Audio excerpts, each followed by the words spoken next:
അങ്ങ് കോഴിക്കോട് നിന്നും ചെങ്ങന്നൂരേക്ക് എൻ്റെ അമ്മ വന്നിട്ടുണ്ട്. അപ്പോൾ അമ്പലപ്പുഴ അമ്പലത്തിൽ പോവാണ് കേട്ടോ. അമ്മ തലേ ദിവസം വന്നതാണേ. പെട്ടെന്നുള്ള വരവായതുകൊണ്ട് തന്നെ വലിയ പ്ലാനിങ് ഒന്നുമില്ല. പ്ലാനിങ് ഇല്ലാത്തതിൻ്റെ കാരണം എനിക്ക് വയ്യായ്മ ആയതുകൊണ്ടാണ് വന്നത്. പ്രത്യേകിച്ച് വയ്യായ്മയൊന്നുമില്ല, നടുവുളുക്കി എന്നൊന്ന് പറഞ്ഞായിരുന്നില്ലേ, അപ്പോൾ അതാണ് കേട്ടോ അമ്മ ഓടിപ്പിടിച്ച് വന്നത്. ഞങ്ങൾ നല്ല ലേറ്റായിട്ടാണ് അമ്പലത്തിലേക്ക് പോയത് കേട്ടോ. അതൊരുവിധം കാര്യമായി അങ്ങനെ പോയത്. വേറൊന്നും കൊണ്ടല്ല, അമ്പലപ്പുഴ പായസം കിട്ടാൻ ഇപ്പോൾ 1 മണിയാവും അത്രേ. 5 മണിക്കും 10 മണിക്കൊക്കെ ഷീട്ട് മുറിച്ച് ഒരുപോലെ തന്നെയാണ്. 1 മണിക്ക് പായസം കൊടുക്കത്തുള്ളൂ എന്നാണ് പറഞ്ഞത്. അപ്പം ഞങ്ങൾ ഏകദേശം 10:30 ആയായിരുന്നു കേട്ടോ അമ്പലത്തിലെത്താൻ വേണ്ടി. അങ്ങനെ അമ്പലത്തിലെത്തി അമ്പലപ്പുഴ പായസത്തിൻ്റെ ഷീട്ടൊക്കെ മുറിച്ച് കൃഷ്ണനെ കണ്ട് തൊഴുത് അങ്ങനെ ഞങ്ങൾ വെളിയിലൊക്കെ ഇറങ്ങി കുറച്ച് അവിടെയെല്ലാം ചുറ്റിക്കണ്ട്. അത് കഴിഞ്ഞ് ഞങ്ങൾ ചായ കുടിക്കാണ്ടാണ് അമ്പലത്തിൽ നിന്ന് ഇറങ്ങിയത്. അങ്ങനെ ചായ കുടിക്കാൻ വേണ്ടി പോകാമെന്നുള്ള പ്ലാനിങ് ഒക്കെ ആയിരുന്നേ. ഞാൻ ഈ കാണിക്കുന്നത് ഈ വന്ന കൂട്ടരെല്ലാവരും ഒരു കല്യാണ പാർട്ടിയാണേ. ഇത്രയും സമയമായതുകൊണ്ട് തന്നെ എല്ലാ ജനങ്ങളും ഒരുവിധം പോയിട്ടുണ്ടായിരുന്നു കേട്ടോ.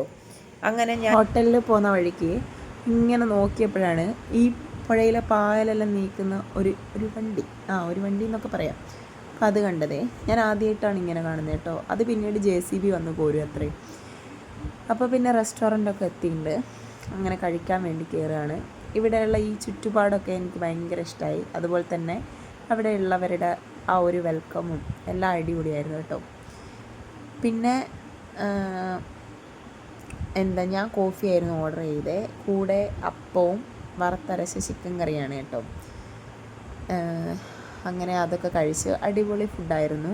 1 മണിയാവും പായസം കിട്ടാൻ. നമ്മളാണ് ആ ഒരു കാര്യം അറിയാണ്ടാണ് റെസിപ്റ്റ് മുറിക്കുകയും ചെയ്തത്. അതുകൊണ്ട് തന്നെ സമയം പോണല്ലോ എന്നോർത്ത് ഇവിടെ എത്തിയപ്പോൾ നമുക്കിവിടെ കാണാനൊക്കെ കുറേ കാര്യങ്ങളൊക്കെ ഉണ്ടായിരുന്നു. പിന്നെ ഇവിടെ റെസ്റ്റ് ചെയ്യാൻ നമുക്ക് എന്താ പറയണ്ടേ, ആ ഒരു സ്പേസ് ഉണ്ടായിരുന്നു റെസ്റ്റ് എടുക്കാൻ വേണ്ടിയൊക്കെ കേട്ടോ. അപ്പോൾ അങ്ങനെ കുറച്ച് സമയം റെസ്റ്റ് ചെയ്തു, കുറച്ച് കാര്യങ്ങളൊക്കെ അവിടെ നിന്ന് കണ്ടു. അങ്ങനെ നമ്മളെല്ലാ പേയ്മെൻറ്റും അടച്ച് അവിടെ നിന്ന് ഇറങ്ങി. അങ്ങനെ മോളും ഓക്കെ ആയിരുന്നു, വലിയ കുഴപ്പമൊന്നും ഉണ്ടായിട്ടില്ല. അങ്ങനെ നമ്മളിവിടെ നിന്ന് ഇറങ്ങി കേട്ടോ. അപ്പോൾ ഞാൻ എന്തൊക്കെയോ പറയുന്നുണ്ട്. ഇവരെ ഹോട്ടൽ, അതായത് ഈ റെസ്റ്റോറൻറ്റ് തൊട്ടിപ്പുറം തന്നെ പഴയതുണ്ട് കേട്ടോ. അപ്പോൾ അതാണ് ഞാനും അമ്മയും കൂടെ പറയുന്നത്. അതായിരുന്നു തോന്നുന്നു അവരാദ്യത്തെ എന്നൊക്കെ. അങ്ങനെ അമ്പലത്തിലെത്തി പായസമൊക്കെ വാങ്ങി. ഏകദേശം 1 മണി കറക്റ്റ് തന്നെ പായസം കൊടുത്തിട്ടുണ്ടായിരുന്നു. അപ്പോൾ നമ്മൾ മുമ്പ് തന്നെ ആയതുകൊണ്ട് വേഗം കിട്ടി കേട്ടോ. അങ്ങനെ നേരെ തിരിച്ച് വേഗം വീട്ടിൽ വന്നായിരുന്നു. ഉച്ചക്കുള്ള ഭക്ഷണം നമ്മൾ പുറത്തുനിന്ന് കഴിക്കാൻ കുറച്ച് മടിച്ചതിനാൽ വീട്ടിൽ വന്നിട്ട് തന്നെ കേട്ടോ കഴിച്ചത്.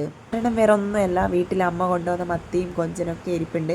കൂടെ നല്ല വെയിലായതുകൊണ്ട് ക്ഷീണമുണ്ട്, എങ്ങനെയെങ്കിലും വീട്ടിലെത്തിയാൽ മതി എന്നായേ. അങ്ങനെ ഇതും കഴിച്ച് ഒരുറക്കമൊക്കെ പാസ്സാക്കിയിട്ടുണ്ട്. അപ്പോൾ ഇത്രയേ ഉള്ളൂ. അടുത്ത വീഡിയോയിൽ വരുമ്പോൾ ബൈ.